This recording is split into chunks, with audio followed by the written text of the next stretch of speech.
Uchinchi homiladorligimda bitta narsani tan oldim. Oldingi ikkita homiladorligimda aslida o'zimdan qochgan ekanman. Birinchisida men ideal bo'lishga harakat qildim. Qo'rquvlarimni yashirdim, nazorat qildim. Hamma narsani to'g'ri bo'lishiga intildim. Ikkinchisida men hamma narsani uddalayman dedim. Zaifligimni, charchoqlarimni, et-betim og'risa-ku, ularni ham yashirdim. Men yana mukammal bo'lishga intildim. Uchinchisida esa men birinchi marta to'xtadim. O'zimga savol berdim. Men o'zi qanday holatdaman?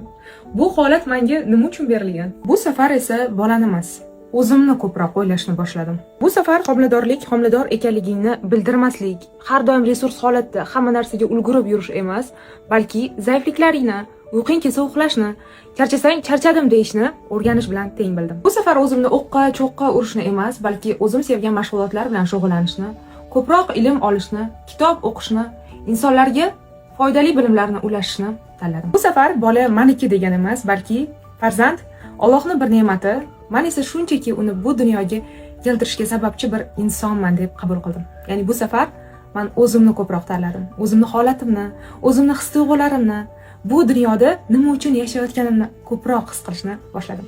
Sizni birinchi, ikkinchi homiladorligingiz uchinchiga nisbatan qanday o'tgan kommentariyada yozing. Chaqchaqlashamiz.